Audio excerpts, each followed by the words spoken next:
Alright, let's jump straight ahead to today's topic. Julian Alvarez and what the hell is happening with his Manchester United transfer. Is he coming to Old Trafford or not?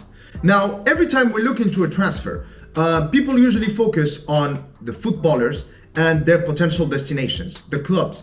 But every time we consider a transfer, we have to look at all of the stakeholders involved, including the agents. And usually agents are the ones who hold the key.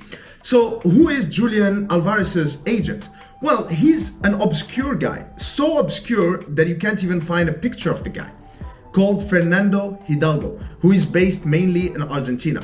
So I looked into his agency and into what kind of operation is he running, and it seems to be a one-man team, a one-man operation. Some of his clients are well-known names such as Hernan Crespo, Claudio Lopez, and Diego Milito. But these, of course, are players from the old generation. How about his current players? Well, Christian Pavón and Julian Alvarez are his only current players. What could this tell us about Fernando Hidalgo and about the future of Julian Alvarez and about his potential destination? To me, what this sounds like is like Julian Alvarez is a cash cow. A cash cow that Fernando Hidalgo is trying to milk to a maximum. From Fernando Hidalgo's perspective, Julian Alvarez is his best opportunity to get a big paycheck. In fact, he might be his only opportunity to get a big paycheck. This is why all of a sudden Julian Alvarez is becoming a hot topic, simply because Fernando Hidalgo is just leaking all of this information to the press. The press is of course going to respond to that so that they can talk about Julian Alvarez as much as possible. But reports, especially from the previous 48 hours on the Julian Alvarez transfer, say that none of the big clubs, none of the major big clubs in Europe are truly interested in Julian Alvarez, and that all of this attention, all of this interest is actually agent-led. So what is the situation? His agent has actually been flying to Spain and Italy especially, where he sounded out interest in Julian Alvarez. In Spain, he talked to two clubs, Atletico Madrid, because Diego Simeone is Argentine, and he played with Hernan Crespo and Claudio Lopez before when he used to be a player. Hence, for Fernando Hidalgo, there is a straight line of communication between him and the Atletico Madrid hierarchy.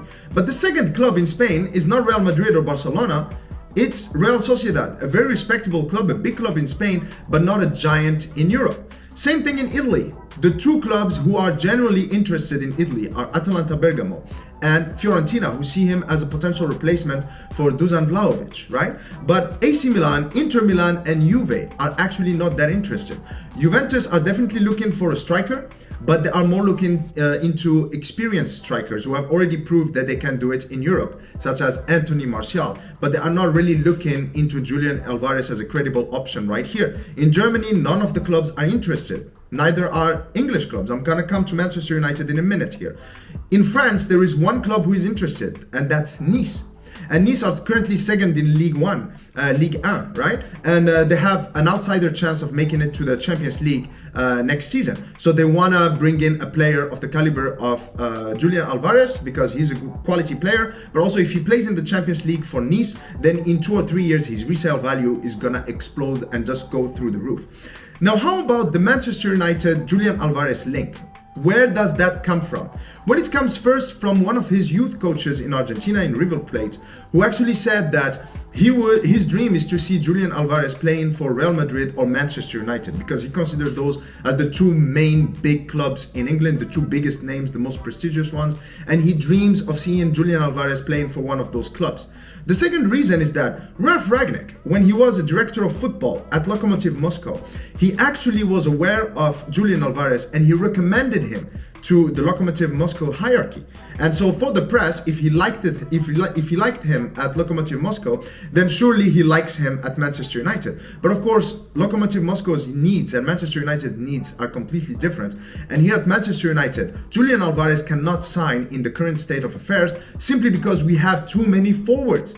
We have too many forwards and too many of them are on big contracts. What is Julian Alvarez going to play? So we need to sell Martial and we need to wait for Cavani's contract to finish before we can bring in another forward. And even then, it's not clear whether Julian Alvarez would be Manchester United's priority.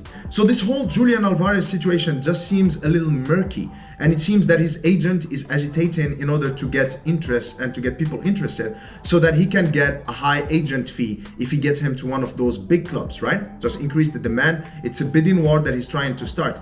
But concretely, realistically speaking, there just isn't that much interest. And also from Manchester United's perspective, bringing South American players who are young, who have just done it for 1 year, for one season, like Julian Alvarez, is kind of risky.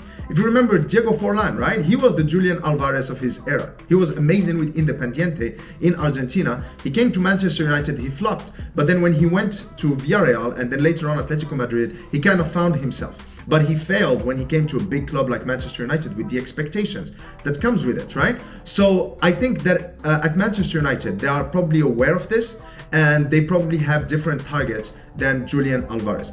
I personally think he's an amazing player. I would love to see him at Manchester United, but definitely in the summer, not in January. I think we are such a mess right now that bringing him in right now would be counterproductive. But how about you? What do you think about this Julian Alvarez transfer? Is he a player you would love to see at Manchester United? If not, what club do you think is going to actually win his signature and sign him up either in January or in the summer? Please have a say and leave a comment in the comment section below. I enjoy reading your comments. I enjoy replying to your comments, and I hope I'm gonna see you later. Cheers.